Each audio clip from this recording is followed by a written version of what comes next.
हार से डरकर मत रुकना कभी, सपनों को सच करने की कसम खाना अभी, राह चाहे कितनी भी मुश्किल हो, हौसला बनाए रखना हर घड़ी। नमस्कार दोस्तों, आप सभी का स्वागत है YRS लर्निंग में। आज हम 9 जनवरी का करंट अफेयर डिस्कस करने जा रहे हैं आपके साथ, जिसमें सारी चीजें 9 जनवरी तक की जितनी भी इंपॉर्टेंट चीजें होंगे सबको हम वन शॉट में फोड़ने जा रहे हैं। ठीक, तो एकदम ये लाइन आप पे फिट बैठती है। अभी आप डरने का समय नहीं है आपके पास, है ना। अभी आपको अपनी जो डेस्टिनेशन उससे पीछे नहीं हट सकते। अब एकदम टॉप गियर में एक्सीलरेटर लेन लगाना है, अपनी गाड़ी को वहीं पे रोकना है जो आपकी मंजिल है। चलो बच्चों आगे बढ़ते हैं। सो फर्स्ट है Indonesian president Prabowo Subianto to be chief guest at India 2025 Republic Day celebration. जो इंडोनेशिया के प्रेसिडेंट है प्रबावो सुबियांतो। ठीक, कौन है इंडोनेशिया के प्रेसिडेंट? Prabowo Subianto. वो भारत के जो गणतंत्र दिवस होने वाला है 2025 में, उसके क्या होंगे? चीफ गेस्ट, मुख्य अतिथि होने जा रहे हैं। इसमें सिर्फ हमारे लिए इतना इंपॉर्टेंट है।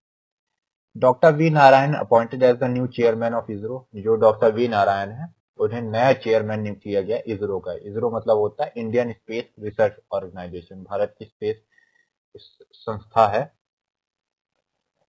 Doctor V Narayan distinguished aerospace engineer हैं वो, और former director of the liquid propulsion system centre LPSC के डायरेक्टर भी हैं। उन्हें अपॉइंट किया गया chairman of Indian space research organisation. जनवरी 14 से वो अपना कार्यभार संभालेंगे, और वो किसको सक्सीड करने वाले हैं? डॉक्टर S सोमनाथ जी को। ठीक है, सोमनाथ जी हैं अभी वर्तमान में। 14 जनवरी को उनका कार्यकाल खत्म होगा तो डॉक्टर वी नारायण लेंगे। नेक्स्ट आगे बढ़ते हैं। Union minister Nitin Gadkari announcing cashless treatment scheme for road accident victim. Union minister Nitin Gadkari हैं जो, इनके पास ट्रांसपोर्ट मिनिस्ट्री है वैसे तो।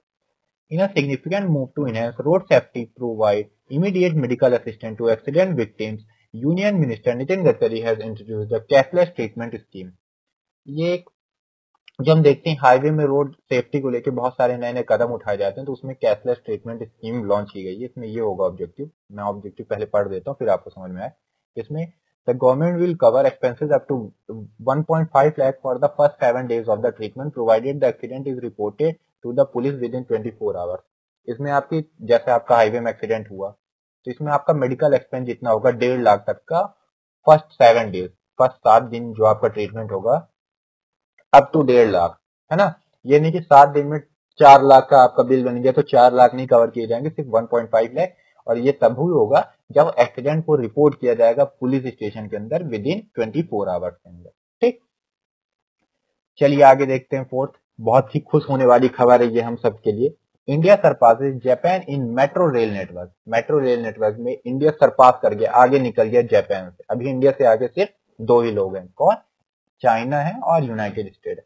कोई बात नहीं, अपन इंडियन है, चाइना और यूनाइटेड स्टेट को भी पीछे छोड़ देंगे जल्दी हम। चलो।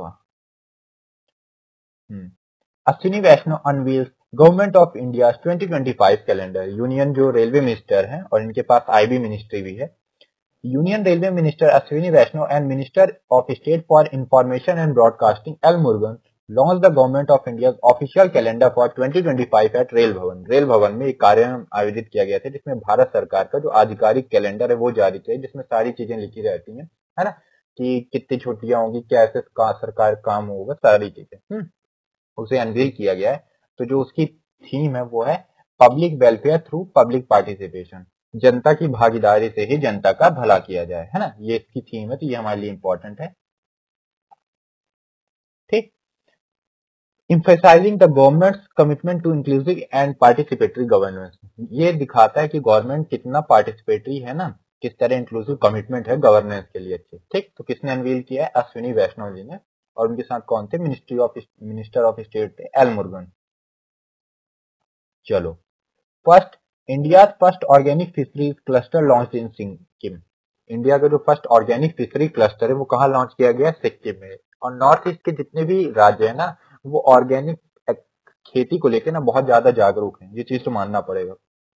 नॉर्दर्न और सेंट्रल सदर्न रीजन जितना नहीं कर पा रहा है ये सारी चीजें, उतना एक रीजन लोग ये भी कह सकते हैं कि वहां की पॉपुलेशन कम है, लेकिन पॉपुलेशन कम मैटर नहीं करती है ना, उनका डिटर्मिनेशन जरूरी है। जब तक लोगों की सहभागिता नहीं होगी तब तक सारी चीजें पॉसिबल नहीं है हमारे लिए। So union fisheries minister Rajiv Ranjan Singh inaugurated India first organic fisheries cluster Soreng district Sikkim में उन्होंने लॉन्च किया। किसने? यूनियन फिशरी मत्स्य जो मछली विभाग के मंत्री हैं श्री राजीव रंजन सिंह जी।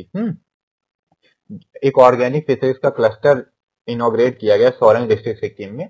उसका इनिशिएटिव ये होगा कि हम प्रमोट कर सकें जो एक्विजिशन, जैसे हम फिश को ना एंटीबायोटिक, केमिकल्स, पेस्टिसाइड्स ये सब चीजें दे देते हैं उनकी हेल्थ इश्यूज के लिए उनको, तो यहाँ पे एक क्लस्टर पूरा ऐसे बनाया जाएगा और जितनी भी मछली होंगी उनको ऑर्गेनिक तरीके से पाला पोसा जाएगा। ठीक, तो ये चीजें। देन आते हैं fourth, Chhattisgarh integrates forest ecosystem into green GDP. जो हमारा छत्तीसगढ़ है वो पहला ऐसा राज्य है पूरे भारत का जो फॉरेस्ट के पूरे इकोसिस्टम को अपनी ग्रीन जीडीपी के साथ लेके चलना चाहता है ना, जिससे क्या होगा, स्टेट की जो इकोनॉमिक प्रोग्रेस है वो इससे हमें दिखेगी। तो ये बहुत ही अच्छा अप्रोच है। इसमें सिर्फ आपके लिए इतना इंपॉर्टेंट है कि छत्तीसगढ़ पहला राज्य है जो फॉरेस्ट इकोसिस्टम को ग्रीन जीडीपी से जोड़ना चाहता है। फिर आते हैं हम, Jallikattu 2025 traditional bull taming event kicks off in Tamil Nadu. Jallikattu 2025 का आयोजन किया जाएगा। ये ना बुल एक्टिविटी होती है, तो इसमें ना बहुत इंटरेस्टिंग है। इसमें क्या होता है कि बुल फाइट्स होती है ना, इस तरह का ये पूरा सीजन चलाया जाता है। ये इवेंट ना 4 जनवरी को जैसे शुरू हो गया है और अप टू ये पोंगल तक चलेगा। पूरी डिफरेंट डिफरेंट फेस्टिविटी एक्टिविटी होंगी, तो मतलब एक तरीके से बहुत इंटरेस्टिंग है। तो इसका आयोजन जो किया जाता है जलीकट्टू को 2025 का, कहा? तमिलनाडु में। ठीक, पुडुकोट्टई डिस्ट्रिक्ट है ना, एक ये विलेज का नाम भी है थाचंकुरिची विलेज है और पुडुकोट्टई डिस्ट्रिक्ट में तमिलनाडु में, वहां इसका आयोजन किया जा रहा है। नेक्स्ट है, शहीद माधव सिंह हाथ खर्चा स्कीम लॉन्च इन ओडिशा। शहीद माधव सिंह एक स्कीम है जो ओडिशा के चीफ मिनिस्टर मोहन चरण मांझी, ओडिशा के चीफ मिनिस्टर कौन है? मोहन चरण मांझी, है ना, ये हमारे लिए इंपॉर्टेंट हो जाता है। ये ओडिशा के कौन है? मुख्यमंत्री हैं। तो इन्होंने एक हाल ही में एक स्कीम लॉन्च की। इसमें जो 9th क्लास के बच्चे हैं उन्हें स्कॉलरशिप दी जाएगी अप टू 5,000 तक की, जो शेड्यूल ट्राइब के हैं। इसका इनिशिएटिव है क्या, देखा गया है ओडिशा में कि जो शेड्यूल ट्राइब की कम्युनिटी के लोग हैं ना, वो ज्यादातर बच्चे पढ़ाई करना छोड़ देते हैं 7वीं 8वीं 9वीं के बाद, इसलिए उनकी पढ़ाई को जारी रखने के लिए मोटी फाइनेंशियल असिस्टेंट उन्हें दिया जाए। कहीं ना कहीं सरकारें ना अध्ययन करती हैं, जब स्टडी करती हैं किसी चीज की, तो उन्हें लगा होगा कि हम भाई ये एक रीजन हो सकता है, इसलिए उन्होंने ऐसा इनिशिएटिव लिया। चलो आगे बढ़ते हैं। New BCCI secretary of India. BCCI के जो पहले सेक्रेटरी थे वो कौन थे? जय शाह। जो पहले बीसीसीआई के सेक्रेटरी थी जय शाह थे। ये एक मिनट, थोड़ा सा टेक्निकल ग्लिच, पता है बडीज आप लोग को, है ना, कि टेक्नोलॉजी में टेक्निकल ग्लिच आते ही रहते हैं, लेकिन इस टेक्नोलॉजी की मदद से ही हमारी बहुत सारी चीजें आपसे जुड़ पा रहे हैं और आप हमसे जुड़ पा रहे हैं। तो थोड़ी बहुत दिक्कतें आती रहती हैं, तो डोंट केयर। तो जो नए हैं देवाजीत शाइका जी, उन्हें अपॉइंट किया गया acting secretary of the board of control for cricket in India, BCCI का। वो किसको सक्सीड करने जा रहे हैं? जय शाह को। Bahadur Singh Sagoo elected as new president for athletics federation of India. जो बहादुर सिंह हैं उन्हें न्यू प्रेसिडेंट नियुक्त किया गया एथलेटिक्स फेडरेशन ऑफ इंडिया का। ठीक, ये हमारे लिए इंपॉर्टेंट है, तो हम इसकी न्यूज देख लेते हैं थोड़ा क्या है। बहादुर सिंह अब फॉर्मर एशियन गेम्स के गोल्ड मेडलिस्ट रह चुके हैं, शॉर्ट पुट और ओलंपियन है वो। इलेक्टेड अनअपोज, मतलब निर्विरोध चुने गए, उनके अपोजिशन में कोई था ही नहीं। किसके? एथलेटिक्स फेडरेशन ऑफ इंडिया के प्रेसिडेंट चुने गए हैं। ये ऑर्गेनाइजेशन की एनुअल जनरल मीटिंग हो रही थी, कहाँ? चंडीगढ़ में। नेक्स्ट है, Anahad Singh clinches under 17 title at British junior open. British junior open में जो अंडर 17 का टाइटल था वो किसे मिला? अनहद सिंह को। A 16-year-old squash prodigy Anhad Singh secured the under-17 title at the British Junior Open 2025 in Birmingham. ये इवेंट कहाँ हो रहा था? बर्मिंघम में। In a thrilling final, she overcame Egypt's Malaika को उन्होंने 5 गेम्स में अपने हराया था, मलिका को, है ना। सॉरी, प्रोनाउंस करने में थोड़ा सा प्रॉब्लम हो गई थी। मलिका, है ना, मलिका एलकार से उनको 5 गेम्स में हराया। नेक्स्ट है, Kiran Jadhav clinches gold in 50 metre rifles 3 positions at national shooting championship. Kiran Jadhav, उन्होंने गोल्ड मेडल जीता 50 मीटर राइफल चैंपियनशिप में।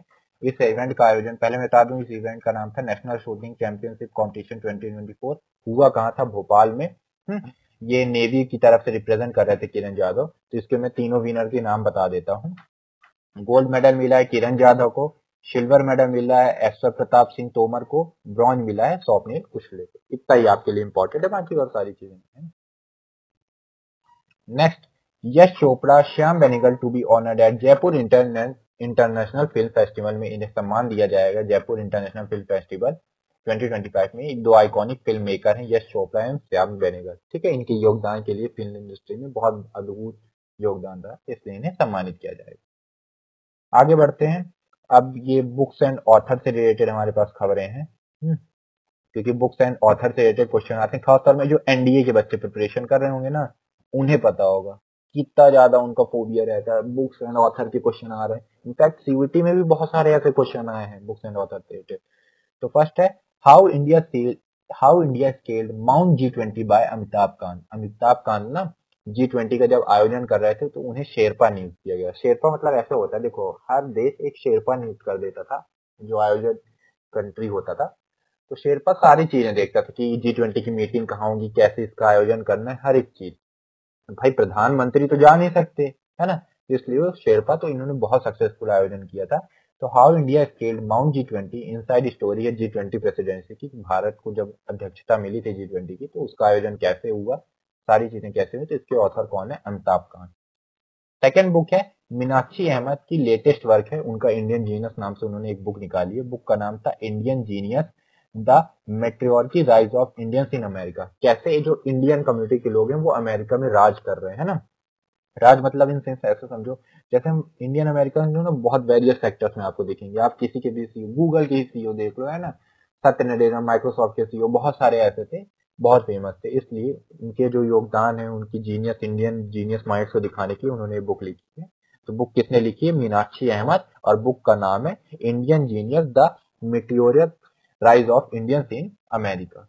ठीक, चलो आगे बढ़ते हैं। नॉन रेसिडेंट इंडिया डे, जिसे हम प्रवासी भारतीय दिवस भी बोलते हैं, इस दिवस का आयोजन कब किया जाता है? 9 जनवरी। 9 जनवरी को क्यों किया जाता है, इसके बारे में कल की करंट अफेयर में मैंने एक चीज बताई थी कि इसका जो प्रोग्राम है भुवनेश्वर में चल रहा है। ठीक, यहाँ पे देखिए, ये 18वां प्रवासी भारतीय दिवस है। ये इसलिए मनाया जाता है क्योंकि 9 जनवरी को ही साउथ अफ्रीका से लौट के आए थे महात्मा गांधी जी 1915 में, है ना। तो ये हमारी तरीके से एक उनको ऑनर दिया जाता है कॉन्ट्रीब्यूशन का, कि इंडिया के डायस्पोरा में कितना डेवलपमेंट ऑफ इंडिया में कॉन्ट्रीब्यूशन।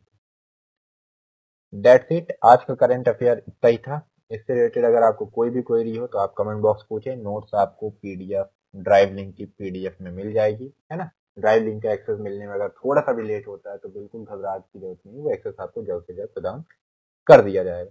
चैनल को सब्सक्राइब करें, सारी क्लासेस आपको time to time schedule wise मिल रही हैं। करंट अफेयर की क्लास का थोड़ा सा शेड्यूल बिजी होने की वजह से करंट अफेयर की क्लास टाइम पे नहीं हो पा रही है, लेकिन फिर भी आपको हर दिन क्लास मिल रही है ना, ये आपके लिए इंपॉर्टेंट है। वीडियो को आप ज्यादा लाइक तो करना ही है, वीडियो को, चैनल को सब्सक्राइब करना है। और जितने भी कलीग्स आपकी तैयारी कर रहे हैं, किसी भी एग्जाम की, सीयूटी की तैयारी कर रहे हैं आपके कोई भैया, है ना, ये सिर्फ प्रेप बैच ना सीएचएस क्लास 9 के करंट अफेयर के लिए तक सीमित नहीं है। क्लास 11 सीएचएस वाले तैयारी कर रहे हैं, है ना, सीयूटी की तैयारी कर रहे हैं, एसएससी जीडी, जितने भी कॉम्पिटिटिव एग्जाम है सभी को भेज दो, सभी को बोलो करंट अफेयर पढ़ना है तो सिर्फ IRS लर्निंग हब से ही पढ़ना है ना। पूरा करंट अफेयर आपके लिए कवर किया जाएगा डेली रूटीन में। ठीक, तो धन्यवाद आपसे।